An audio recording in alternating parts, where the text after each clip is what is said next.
So the next speaker is Satyaprasad Senanayak. He is also from the NISER, Bhubaneswar. He did his PhD from JNC and postdoc at England. So please. Thank you very much, organizers and the Academy, for inviting me for this thing and presenting our research. And I would also like to thank the local organizing committee for all the nice arrangements. So today I'm going to speak to you about polarization engineering for artificial neural circuits. So we are a new lab at NISER. We work on device physics, trying to understand the charge transport in different new generation semiconductors and see how it goes. So basically we work on wide range of topics, starting from field effect transistors. So that's basically the bread and butter. We make transistors and try to understand the charge transport physics. Some of the things which we're interested in, using molecular memory for making neuromorphic devices, using molecular materials. That is something which I'm going to discuss today. We work on solar cells. The one new thing which we have started is having chiral optical detection, or having a procedure to detect chiral light. And then finally we work on X-ray detectors. So with the growth of civilization, like we are going to have more and more miniaturization. So the field effect transistor, as we can see, this is the first field effect transistor in 1950 which got the Nobel Prize. And now with Moore's law of scaling, we are going to have smaller and smaller transistors. So this has made a lot of data processing and improvement in computation, which has improved our standard of living. So what happens is these transistors actually form the basis of all circuits and all logic circuits, memory, and a lot of other applications which we see. So due to this miniaturization, what has happened is the energy consumption has significantly increased. So if you look into the energy consumptions, we are reaching level of in 2025. The data, for example, the data storage capacity which is required for processing all the information which we're generating is reaching somewhere around 181 zettabytes. And what is expected is that majority of the energy consumptions in most of the country is going to be because of these data centers, which is going to be also the centers for all the greenhouse things. So basically, hence it is very important if we are able to optimize the way we do computation and data processing, so that we can have an overall low carbon footprint for all our devices, and hence it will be more greener source of energy and more greener way to do our processing and computation. So this has resulted in this way of doing computation, which we call is the neural learning or neural circuits, which basically got the 2024 Nobel Prize. So these are more energy efficient ways of computation, more energy efficient way of data processing, and the communication between memory and data processing together, which makes this process very interesting.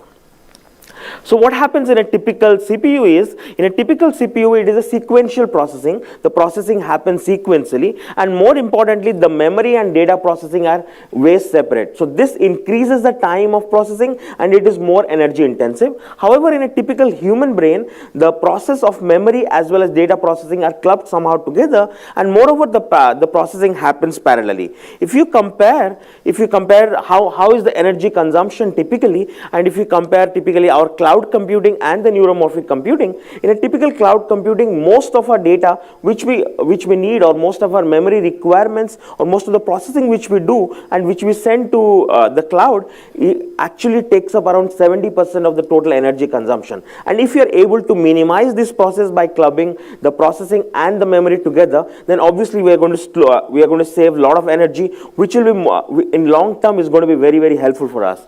In that way, so this is basically the thing. So in a computer, it follows a set of rules. These are faster but they are sequential processing, and it learns via programming. Whereas in the term of in neuromorphic memory, or in our brain, which actually consumes very less power. For example, a typical human brain consumes only 20 watt of power, and it has the capacity of storing 2.5 petabytes of data storage. So if you are able to make electronic circuits which can match this amount of energy consumption with such low energy consumption, we are able to store large amount of information, then obviously we are going to solve a lot of problem of having large emission or large energy consumption from our data storage. So there has been instances like, let's understand how exactly a neuron works.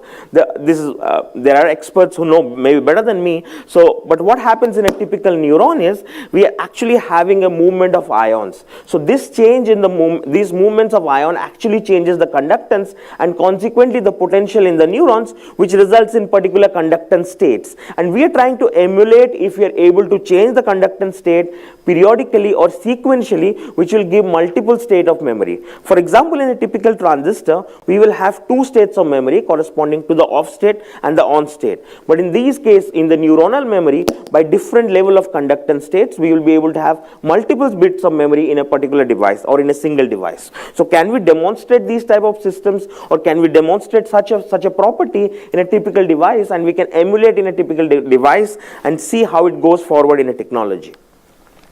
So there has been instances, for example, these are some of the ways how people have tried to emulate neurons. One of the ways is the formation of, this is basically formation of a filament in basically an oxide, which results in conductance states. The other way has been by using shape memory alloys, or where we can actually modulate the crystallization. There are ways using ferroelectric materials and also using ferromagnetic materials. So our approach is slightly different. So I'm going to show you basically two approaches, one using a conventional two-dimensional device and another using a three-dimensional device. So in a two-dimensional device, we are basically working with metal organic frameworks. So these are very interesting material because of the fact that they have both electronic and ionic conduction, and we can emulate the fact that we will be able to control the electrical conductivity by the movement of ions. So ions basically could be scattering centers for electron, and if you are able to modulate the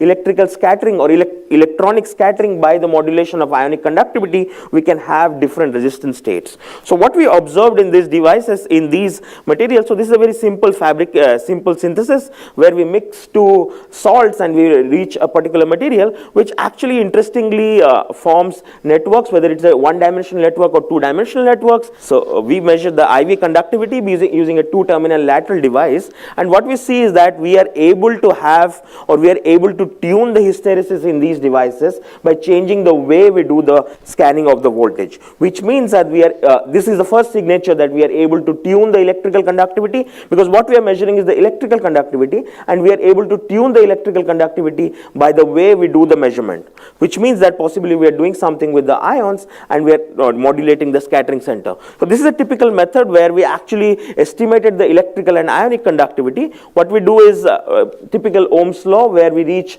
an hysteresis free regime where ions and where we are able to measure the total electrical conductivity, and we see that as we change the cation, we are able to modulate the electrical and ionic conductivity. So that means we can play around with the molecular structure and see a modification of the ionic conductivity. So what happens basically is this. If you look at this graph where we have the black curve, so the black curve is the pristine IV characteristic measurement of the device, and when we poll the device for around 5 minutes, we're actually moving the ions to an equilibrium position upon biasing, and when these ions have reached a particular quasi-equilibrium condition, then we are able to modulate the conductivity. For example, if I apply 40 volts for 5 minutes, I'm able to increase the conductivity to some extent, and if I apply a minus 40 volt, I'm able to decrease the conductivity. So which means I'm able to modulate and get two states of conductance, which corresponds to a typical memory. And if I want to measure, then we also observe that if I leave the device at a particular what we call as the LRS, which is the low resistance state, and the high resistance state, it actually retains the state for quite a long time with hardly any degradation, which extrapolates to a couple of years of memory retention. We could also controllably read, write, and erase these memory by applying sequence of voltages. Now coming to this, so not only that we are able to have two state of memory, we are able to have actually, if depending on how much time the voltage is applied and what is the magnitude of the voltage, we are able to move ions to a particular position, and consequently we are able to modulate the electrical conductivity, and hence we are able to observe multiple state of memory. So this I'll explain in little detail later on, and this is a signature of a typical artificial learning which is happening in these neurons, and this we call it as symmetric anti-Hebbian learning. these are the observations where we could actually convert a two-terminal device which is having a 2-bit memory in the extended state or a long-term memory to a short-term memory with a multi-bit of data storage. So, okay. Now we thought like, okay, but for actual miniaturization and if you want to integrate into a lithographic circuit, it is important to have a 3-terminal device. So 3-terminal devices are more conducive for making into a logic circuit or other applications. Hence we thought like, let's see what we can do further and change from a 2-terminal device to 3-terminal. And for that reason, we plan to use a ferroelectric dielectric. So this is a typical ferroelectric dielectric. So this is the polarization loop of the ferroelectric dielectric where we see significant amount of polarization, retention and saturation. And we could also switch the domains. We could also switch the domains using the piezo force microscope. Like we could align the domains based on the electric field we apply, and that means that we are able to switch the polarization of this particular ferroelectric. And another signature of a ferroelectric material is the second harmonic generation, which we observe in this case, and it's comparable with conventional ferroelectrics like KDP. Our thing is if we should be able to solution process everything, and it should be all done at low temperatures. So we thought of using a field effect transistor geometry. So this is basically to tell a little bit about field effect transistor. A field effect transistor is a 3-terminal device. So we have the source, drain and the gate. The charge transport happens between the source and drain at the semiconductor insulator interface, and we can modulate the conductivity of the channel by using the gate electrode. So when there is no gate voltage applied, it's basically the off state of the transistor where we have hardly any current flowing, and as we increase the voltage, we are inducing electrostatic charges at the interface, which actually flows under the drain source bias, and that corresponds to the linear regime of operation that we can increase the conductivity as we change the gate voltage. And this will go on till the extent that we completely fill up the charge carriers with completely fill up the channel with the charge carriers, and that's the saturation regime. So basically a transistor is all switch which operates between the saturation regime and the off state. And in this transistor we basically get two characteristics. One is called the transfer characteristic, and this threshold voltage is the voltage from when the conductivity starts, actually from when the channel becomes conducting, and that is one of the important parameters which we use to control the memory. And these transistors actually form the basis of any logic circuit which we have in any of our computer or electronic displays. So what we thought is we have actually, instead of using a conventional dielectric, we have used this ferroelectric layer over here. So these ferroelectric layers, obviously we can polarize the dipoles in such a way that it will induce, and we have a P3ST which is a p-type semiconductor. We can align the dipoles in such a way that that we are able to preferentially induce only one particular type of charge carriers, and hence we will be able to shift the threshold. So what we observe is that if you are able to polarize the dielectric in such a way that P3ST, which is a p-type semiconductor, we are able to induce holes in this semiconductor. We actually increase the channel current, which we call as the low resistance state. And similarly, when we oppositely polarize the dipoles, we are able to remove the holes, or we are able to induce the minority carriers, which are electrons which actually can recombine with the holes, and that corresponds to the high resistance state. So in that way we are able to tune the conductivity of the channel taking advantage of the polarization of the ferroelectric material. So this is resulting in two states of the memory, and we could see the retention of this memory once we write the information, or once we polarize the ferroelectric material, it retains for quite a significant amount of time. So then we wanted to take advantage of that because the polarization switching can happen directly from 0 degree to 90, it can align from 90 degree to 0 degree along the field, but we could switch the polarization, and the components of the polarization can be taken advantage to observe multiple state of memory, and that's what we do in this case, where we are able to observe multiple states of memory. And we could also make a single transistor is generally we could save 0 or 1, but we could, depending on the angle of polarization, we could have components of polarization where we are able to save 2-bit, 4-bit and 6-bit of memory on the same transistor over a period of time.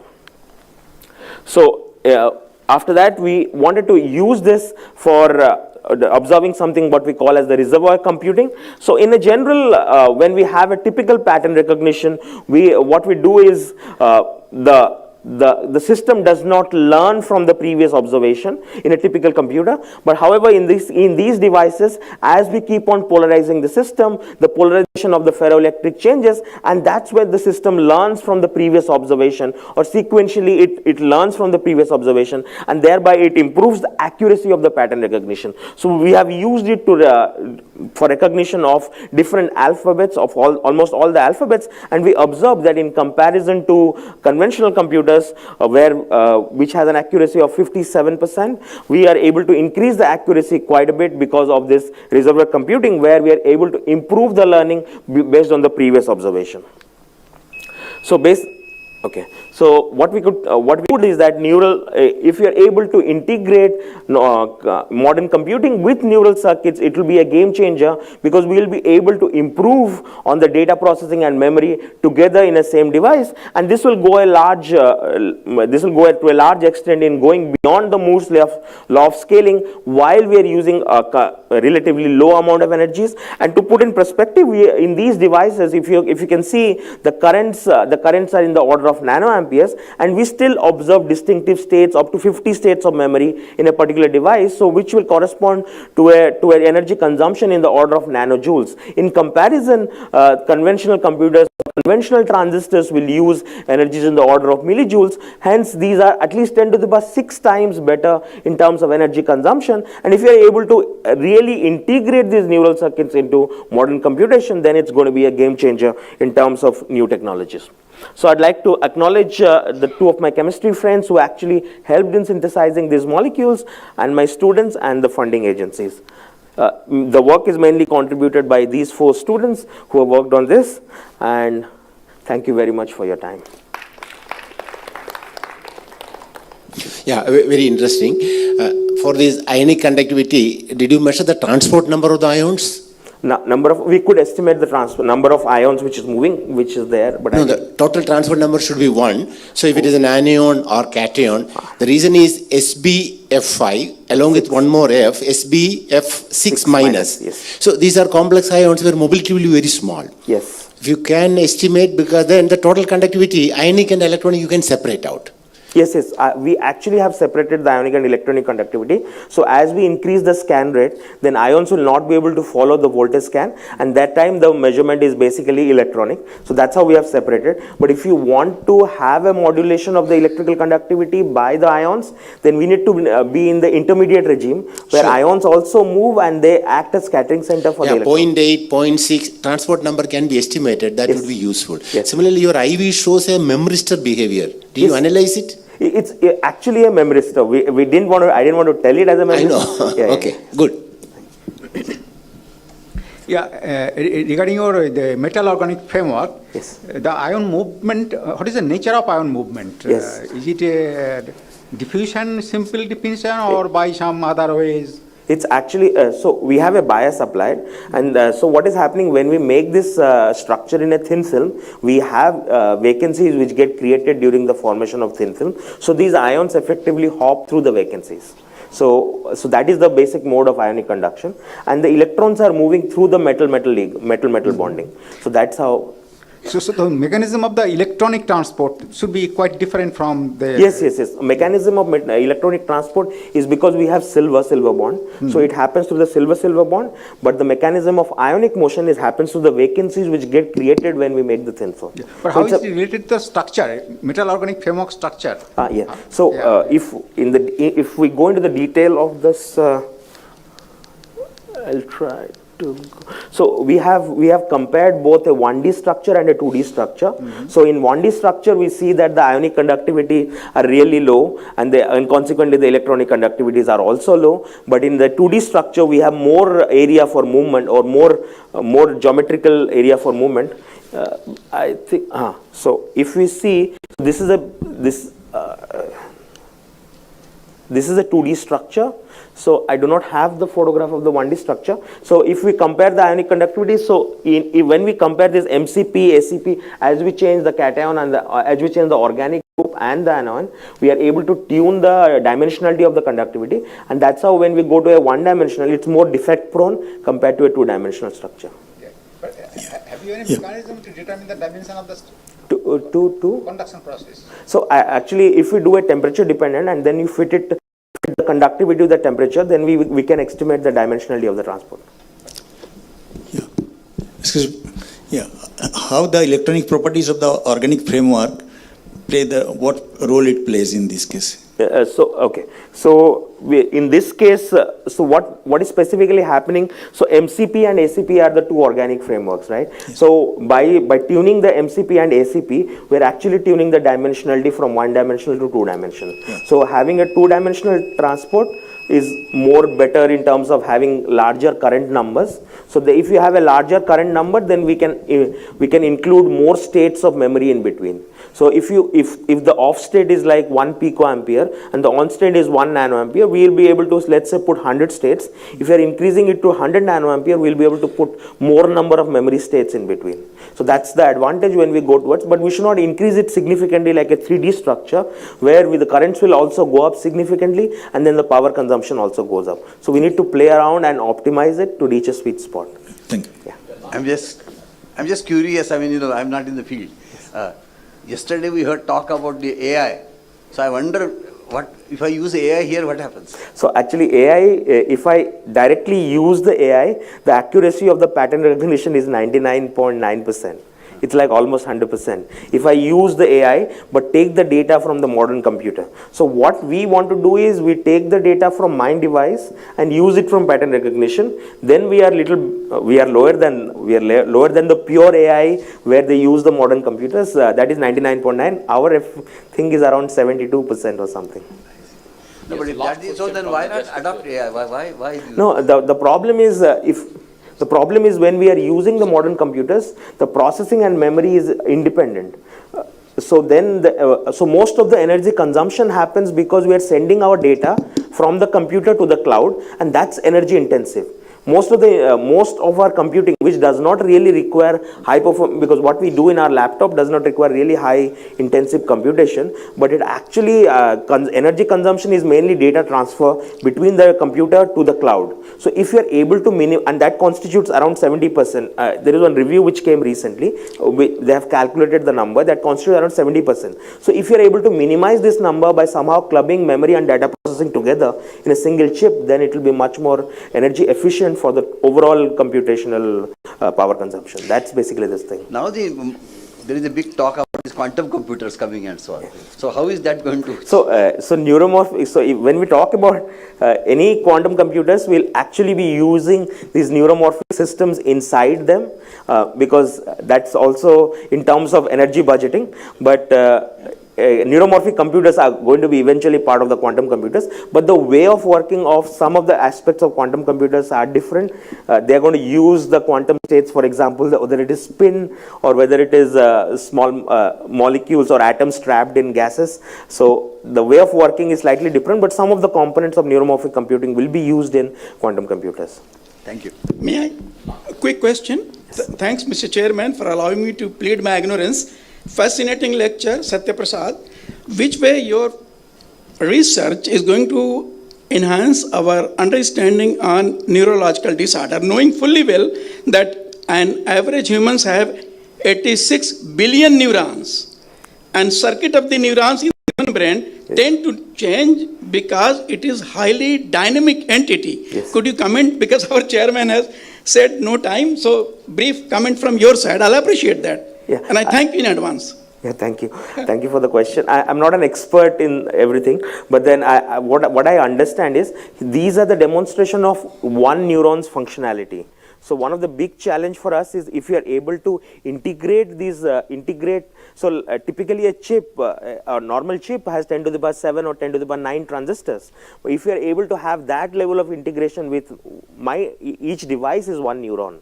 So if I'm able to integrate that, that's one of the big challenge, and then make it into a neuromorphic computer, that will be the real future thing. Thank you so much. I'm going to talk to you. Yeah. So let's just find those.